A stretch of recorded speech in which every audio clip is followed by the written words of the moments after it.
Hey everybody, it's Carrie the Paper Monkey. I am coming to you today with a Be on the Lookout books. That's hashtag BOLO books. This is a hashtag collaboration from my friend Angela the Traveling Crafter. And I came across this book just really kind of by accident. I was looking for another copy of Granny Chic, and it popped up on my eBay search, and I said, oh, the front is lovely. I don't know if you can see this or not, but look, it's actually looks like it's stitched. Isn't that great? It's called the Liberty Book of Home Sewing. Yeah, and I did get this copy off eBay. It looks like it was a part of a library in Massachusetts. eBay prices vary, you guys know that, but I think, I have to go back and look, I think this one was less than $7. That was with shipping, because I think shipping was free. I'll have to go back and look now, because I don't want to lie to you guys. Anyway, welcome to my channel if you're new here. I am about a year into the whole junk journaling adventure. And one of the things that drew me to junk journaling were the images and the books. I have always, well before junk journaling, I have always loved books. I love children's illustrations. I love fonts. I love just imagery. I mean, look at this. Isn't this awesome? This book is actually, the text is by Lucinda Gatterton.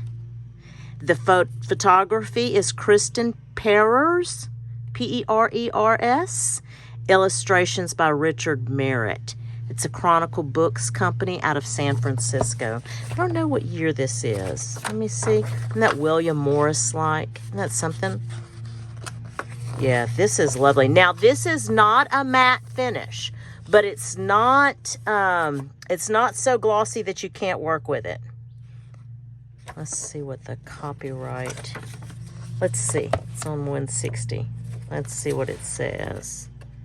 I don't want to flip through every single page, but I do want to give you an idea of how wonderful this book is. Copyright, this one's 2011. Yep, copyright 2011. I mean, just so far so good, right? It talks about Liberty of London, and it was a shop. Arthur Lansby Liberty opened a shop on London's Regent Street in 1875, and he sold textiles from Japan, China, and India.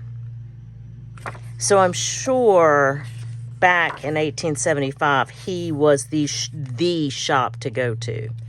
Look at this. Isn't this grand?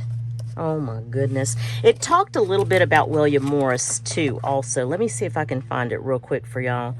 So I don't want to say this wrong, but it said something here we go.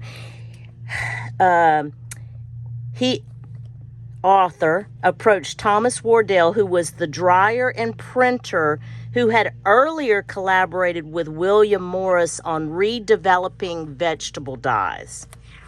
Yeah, so you can see the William Morris influence in probably the textiles that he does. And I don't have any real William Morris paper, well, not even real, I just don't have any. I have some digitals that I did buy, but nothing purchased. I know there's a line of paper. It's really not even, it's a line of gift wrap, but it comes in a book. They're Pepin papers, P-E-P-I-N. If y'all wanted to look that up, they have all different styles. They are fabulous. I love them. I love this series, this hashtag BOLO books, Be on the Lookout books. If you ever see this book, here's what the spine looks like. Here's what the back looks like. If you ever see this in a thrift store run. Run over people to get this one. Yeah. It is very, very Granny Chic-like. Actually a little more upscale than Granny Chic, but it's beautiful. Absolutely beautiful. Because it tells you measurements and patterns and, you know, gives you all the tools you need to make all of these things. Let's see if I can skip ahead to the actual visuals. I could have marked them. Look how pretty. Look at that bag. It's kind of big. I usually carry a small purse. Now, I have a bag that I carry to work. I call it my daycare bag. Don't you feel like work is like going to daycare sometimes? I do.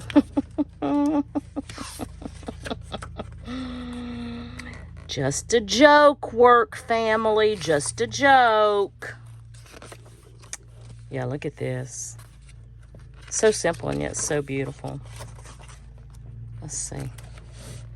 Oh, look, I saw this earlier, and like just even it's a pin cushion. Isn't that awesome? And gives you everything that you'll need to make that. Peacock pin cushion. Look, here's your pattern. Isn't that fabulous? I love it.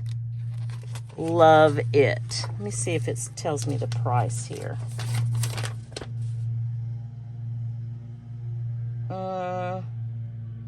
No.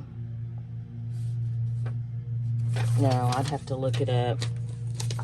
I'd have to look it up. Which is no big deal. I can do that.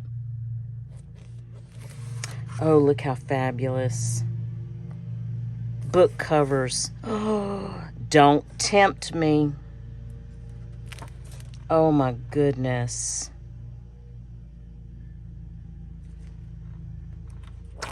Oh my gosh, look at this. That's gorgeous. Oh golly. A rose corsage. Oh, this is cool. Yeah, that's pretty neat. Rose pillow. Look at that. Almost like a yo-yo pillow. Not pretty. Wow. Yeah. I hope y'all are all doing well. Welcome to my channel if you're new here, by the way. I kind of wanted to change up how I did my introductions to my videos this year. I just wanted to jump in and get straight to the point. But if you are new here, just know that you're valued. I appreciate you stopping in and spending a few minutes with me. I try not to make long videos. I like things in shorter bites, especially these days. Oh no, look how pretty. I know that everybody's busy, so I do appreciate your time. God, that's so pretty. Let's see. Oh my goodness. Yeah. Oh wow. Look how cute she is. Barefoot, tousled hair. She's cute. She's darling. I've never made any of these. Now I do make the yo-yos, but I have a little yo-yo maker that I use. A little plastic tool. Very inexpensive too. Just go to Amazon and search yo-yo maker if you're interested. And it's really very, if I can make a yo-yo, anybody can make a yo-yo. I'm telling you. Oh, look how awesome this fabric is. I say fabric. These pages are. They're yummy. Okay, I think that's it for the visuals. Oh no, look at these. It gives you the names of all the fabrics. I did not realize that. And it gives you a little history. Look, Eloise is a dense all-over floral design from the mid-1950s. I did not know that. Oh, I love this.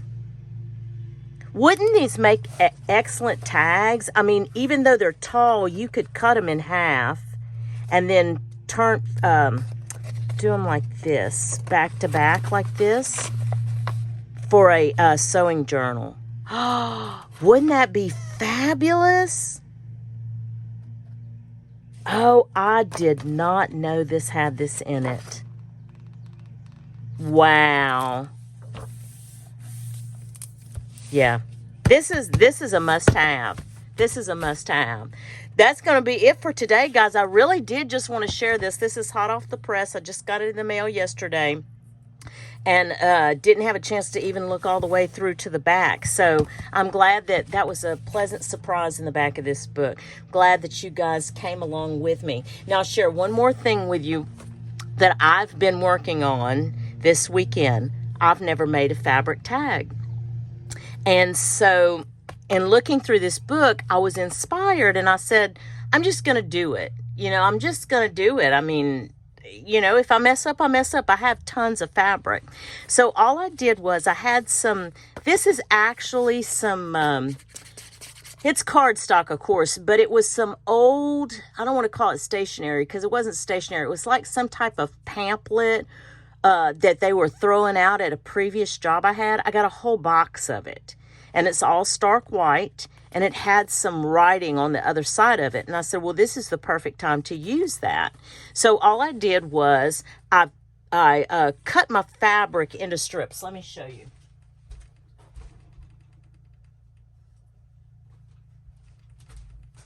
So I cut my fabric down into strips like this. And you wouldn't even have to do that really if you didn't want to. But it was an 8.5 by 11 sheet. And then I just took some stick glue, and I didn't glue like I wasn't precise with the glue to make sure all the surface got glued. I wasn't that precise. I just needed it to stick long enough and good enough for it to adhere because I knew I was going to sew around it. And I sat and I mass made, and really and truly these are the war wounds from this because my my pinking shears are they're the heavier ones and they're a little hard. And so as I'm cutting all of these tags by hand, it kind of rubbed the skin off of my knuckles. I know, war wounds from junk journaling. So crazy what we do, right? But look how fabulous. I just love them. I haven't put the holes or the ties in them yet. I'll do that later, but I did. I wanted to just share those with you. Like I said, I was looking through this book and I was just so inspired to do something because I'd never done a fabric tag. And I thought, it's about darn time that you did a fabric tag. Look how lovely these little birds are. Aren't they cute? Look at this. I just got this in Happy Mail not that long ago. Carol Johnson, thank you. Isn't that perfect? Love them. This is actually some Pioneer Woman fabric that I got on clearance at Walmart. I actually think I got this fabric from a thrift store. Not the Goodwill, but another thrift store. This I have had in my stash. I think this is the last piece too. This was the last piece of it. And I wanted to do something with it. So you can see they're all different sizes. This was a thrift store find, if you can believe that. Look how beautiful. And I did this with red. Don't do a whole, but you see how the white kind of gets lost in it. I don't do a whole lot with red, and I should. This was from Sarah at New England Junk Journals. She sent me a Happy Mail, and I loved this so much. Sarah, you'll be surprised to know that I actually put it in an embroidery hoop, and I'm planning on hanging that in my house. I love this one so much, this pattern. But I had just a small piece of it left, so I went ahead and used it. I may take and do some ribbon here. I'm not sure, or I might just leave it like it is. We'll see. And then this is a thrift store find. But yeah, that's it. That's all I have for you today, guys. I hope that it's been a wonderful day for each and every one of you. And remember what I always say. I hope that whatever it is you get to do today or in the next few days, it is at least as much fun as I've had sharing all this with you. Thank you, guys, and we'll chat soon.